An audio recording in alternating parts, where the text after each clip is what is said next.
Good afternoon everyone and welcome to El Paraiso.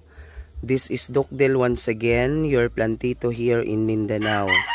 So this time, I will give you a quick update of El Paraiso, and let us try to see what are the new here in the garden. But before that, for those who are new to this channel, I want you to subscribe and then hit the notification bell so that if I have new videos relating to growing and cultivating orchids, you will always be updated.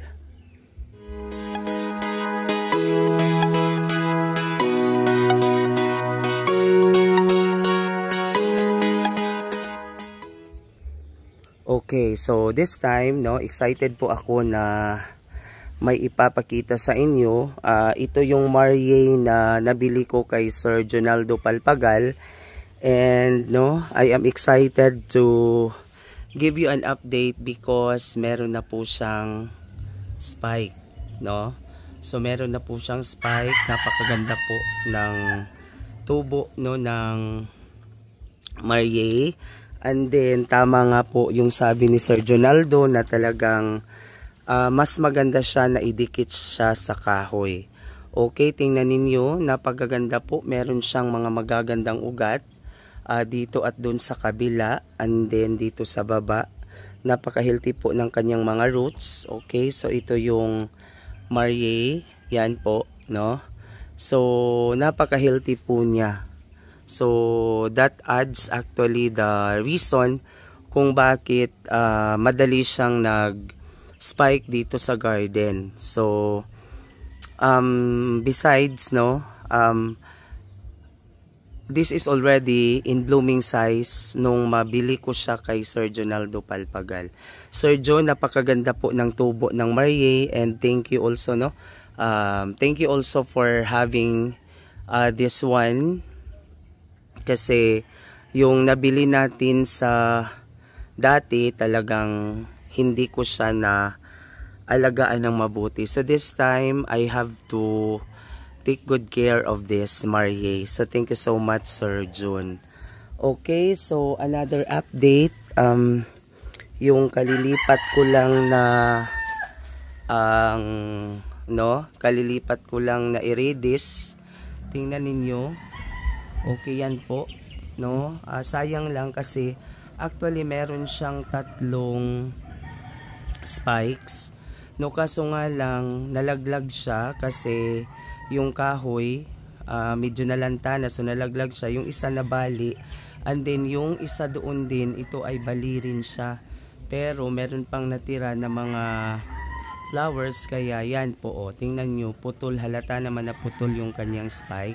Pero ang maganda kasi ito, hindi pa naman siya lubusang na bukas, nabuksan lahat yung kanyang mga flowers. Napakaganda po ng iridis na ito, at ito ay nabili ko sa Isabela sa Macpol Garden. Okay, so ang ginawa ko kasi nalaglag siya doon, inilipat ko siya doon, at saka try to look at this, naka-fulsa na po yung iridis. So I think bumagay siya doon sa full sun, kaya mas napadali ang pagbuka ng kanyang mga flowers. Okay, so maliban doon, yan po, okay, yan ang aking mga itong mga white dendrobiums. Nabili ko ito sa Sistuna Garden, ang liliit pa nito dati. Okay, pero tingnan ninyo, nandyan lang sila lahat, yung 10 na nabili ko kay Sir Neil. And actually, tingnan ninyo. Okay, so talagang napakarami na po nila. Okay, so punta tayo doon kasi meron akong nakita na tawag dito, meron akong nakita na Cattleya na nag-bloom. Okay, tingnan nyo yung aking mga vanda. Dati kulubot ang kanilang mga dahon, but ngayon, unti-unti na po silang nakabawi. Okay. So later, bibigyan natin sila ng pesticide para yung mga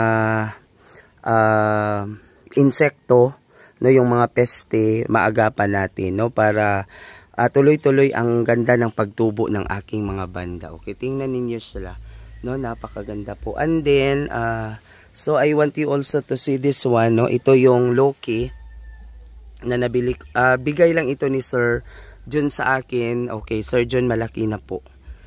No, malaki na po siya, and then napaka-healthy po ng kanyang mga ugat. Okay, so tingnan natin kasi meron akong nakita kanina na Cattleya na may flower. Okay, so labas tayo doon. Okay, yan po, no? Yun po ang Il Paraiso. Okay, so andun siya, no? Napakaganda po. This is a hybrid Cattleya na wala na nga yung ID tag niya, kaya I could not be able to provide you the exact ID of this one. Lapitan natin siya. Okay, yan po. No, napakaganda ng kanyang flower. Green po yung, no, green na may dotted maroon, and then yung lip ng kanyang flower puti, pero meron din siyang dotted na pink. Okay, so tingnan mo, no, tingnan ninyo ang kabuuan ng Cattleya. Napakaganda po ng Cattleyang ito. Okay, so another update. Happy po ako na makita ang aking limbata, no? Yan po, no? Yun ang aking banda limbata. Ito rin ay nabili ko kay Sir John. Unti-unti na po siyang maging healthy. Meron na po siyang mga healthy na mga root tips andun sa square box or square pot. Okay, no?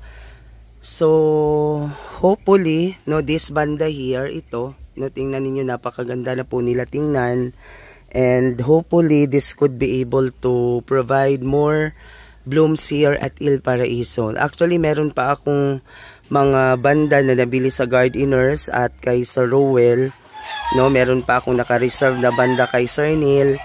So I hope that, no, meron pa tayong lugar na mapaglalagyan nun. Okay, so tingnan ninyo, no, napaka-healthy po nila. Okay, so alam nyo kung ano lang yung ibinibigay ko sa kanila.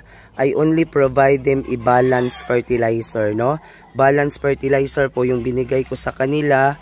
And then minsan, no, binibigyan ko rin sila ng mga rooting hormone or ng rooting hormone. O tingnan ninyo, napakaganda na po ng kanilang mga itsura. Okay, no, tingnan niyo. Ito kagagaling lang po nito sa pag-bloom. Okay, no, pinutol na siya. Okay, napakaganda po. This is a Monjain. Okay, napakaganda ng kanyang flower. Meron din ako ditong nakita na may spike. Yan po, no. So isa ito sa mga nabili ko sa, I think, sa gardeners or sa Sistuna Garden. Okay, so aabangan natin kung ano ang kulay ng flowers na ito, kasi lahat dito kadalasan hindi ko alam yung kanilang mga flowers because binili ko sila in bundle. So dahil nakabundle sila, hindi natin malaman kung ano ba talaga ang kanilang bulaklak. So aabangan natin. Anyways, malapit na po silang mamumulaklak kasi napaka-healthy po nila. So punta tayo doon sa aking mga mukara. No, I have few mukaras here at Il Paraiso. Okay. No, meron ditong mga limbata according to them. So ito raw ay Lusunica. No, ito ay Lusunica. Tingnan nyo. Napaka-healthy po, no? Meron na po siyang ugat. Okay, napaka-healthy ng kanyang ugat. So talagang bumagay sila sa kaimito. This is not kaimito. Bumagay sila sa kawayan. Okay, so ito 'yon. No, yan. No, ito, Sir Neil, unti-unti na pong lumaki ang Sayan Bangtin. Okay, ito po yun. And then dito, okay. No, ito yung mga bago kong mga mukara dito sa garden, kasi yung mga mukara ko talagang affected sila doon sa paglilipat. Yung iba natira, yung iba talaga I don't know if they will still survive. Okay, ito, oh, tingnan ninyo, no? Talagang napakaganda po ng effect ng rooting hormone sa kanila. Okay, tingnan, no? This is nabili ko ata ito sa kay Sir Rowell. No, yan, nabili ko yan kay Sir Rowell, and then nilagay ko siya dito sa malaking kahoy. Now this is kay Meto, and then this one also, tingnan nyo, napakaganda po, napakalalaki ng kanilang mga ugat. So sino ang magsasabi na hindi siya mabubuhay? Okay, yan po, tingnan ninyo, Napakalalaki po ng mga ugat ng aking mga mukara. Ito rin ay isang uri ng mukara. Okay yan. Sabi nila this is Red King. Okay, tingnan natin kung Red King ba talaga yan. And then another one, tingnan ninyo. This is an orange fire orchid, no? I risk to buy this one. Pagbili ko nito, wala talaga siyang ugat. Wala siyang ugat. Itong Red King na ito, sinabi ko pa kay Sir Rowell na posible itong mamatay kasi talagang nung dumating talagang napakatamlay nung kanyang mga dahon. Pero tingnan nyo ngayon, no? Kaya yung mga yung mga orchid grower, yung mga bagong orchid grower na gustong mag-alaga ng orchids, alam nyo dito sa garden, talagang pinuputol ko lahat ng kanyang mga ugat, no? Lalong-lalo na kung ang orchids ay talagang mula siya sa biyahe at saka nananamla yung kanyang mga dahon. So ang ginagawa ko ay I remove all the roots, no? I remove all the roots and then idinidikit ko sila dun sa kawayan. Tingnan nyo yan, di ba? So ito nung nabili ko wala talagang kaugat-ugat. Meron siyang ugat, meron palang ugat doon sa baba, pero tingnan nyo pinutol ko sila, no? And then nilagyan ko sila, I soak them in a water na merong brown sugar, and then after that dinikit ko sila sa kahoy. Pagkatapos nilagyan ko sila or binigyan ko sila ng rooting hormone. Okay, so tingnan ninyo, napakaganda po ng result. Another one, no, ito ay napakaliit nung nabili ko sa Gardeners. Yan. Tingnan ninyo. Ito wala itong ugat. Okay, okay. Mamaya bigyan natin ito ng fungicide. Okay, however, tingnan ninyo, 'di ba? So, depende lang talaga yan sa pag-alaga. Kaya kayo, huwag kayong magalit sa mga seller na minsan na ipadala sa inyo, matamlay yung kanyang mga dahon, halos patay lahat yung mga ugat. Kasi yun naman ang role natin. Bubuhayin natin yung orchids. No, ako I am really a risky person. I take always the risk. No, when we talk about orchid. Tingnan niyo ito. So ito rin, tingnan niyo. Yan. Ito. Nung binili ko, tinanggal ko lahat, no? Pero tingnan niyo ngayon. 'Di ba? Meron siyang mga bagong ugat. Okay. So ito ay kakaibang Vanda. Tingnan niyo kasi yung dahon niya kakaiba talaga. Meron ako ditong ganyan. Okay. Tingnan natin ha, meron akong ganyan. Okay. At saka 'di ba? Meron na siyang mga ugat. Nung nabili ko ito walang ugat. I told you, no, talagang tinatanggal ko sila. Tingnan ninyo. So pareho po sila ng dahon. Okay, this is nabili ko ito sa Gardeners. Napamain ako kasi talagang kakaiba yung kanyang, no? Kakaiba yung kanyang dahon. So napamain ako. So tingnan ninyo siya ngayon. Napaka-healthy po niya. So, ganyan lang talaga ang pag-aalaga ng orchids. No, hindi natin kailangan magalit sa seller. So, pagdating sa atin, ginastosan natin,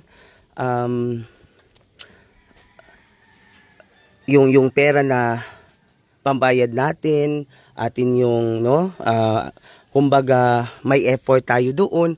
Kaya yung gagawin natin, bubuhayin natin yung mga orchids. Tingnan ninyo. No? So ito ay mga nabili ko lang sa mga bundles. Minsan merong mga kakaibang orchids.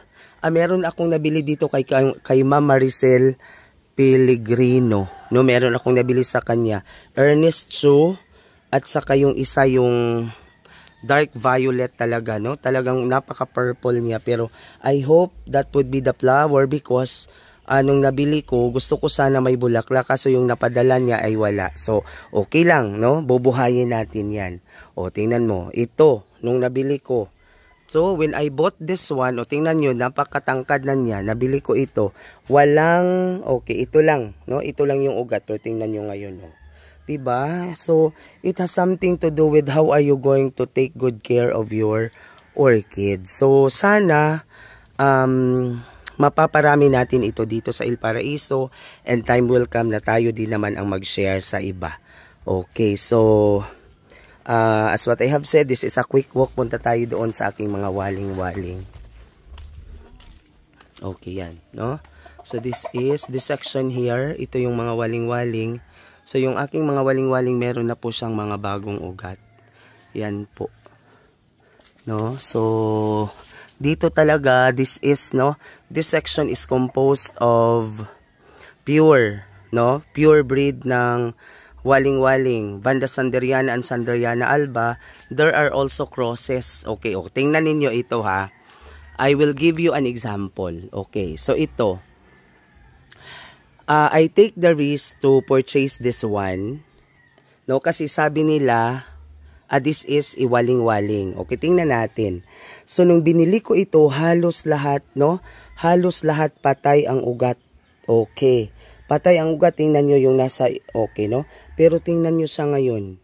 Tingnan nyo. Diba? Napakarami na po ng kanyang malulusog na ugat. Okay. So, ganyan lang talaga ang pag-aalaga. So, ito talaga, I doubt it kung mabubuhay ito. Kasi, ang gusto ko lang dito kasi meron siyang kiki. Yan po. Tingnan ninyo, napakaganda ng kanyang mga ugat. And, ganun lang talaga ang pag-aalaga ng halaman. So, ito I think yun, no? Parang Sir Neil. Meron na siyang kiki. Kaso wala siyang ID. Pero para siyang Vandaloki. No? Tingnan nyo ang kanyang dahon. Okay, so I hope next year or this wala na, hindi na makakahabol. Next year this could provide flower para makita natin. Tingnan nyo ito, no? Okay. No, ganun lang talaga ang pag-aalaga ng orchids. It takes more patience para maalagaan natin silang mabuti. Okay, so as what I have said, this is just only a quick walk. And thank you so much for watching, everyone. God bless and happy Sunday. Hanggang sa susunod nating updates dito sa Il Paraiso.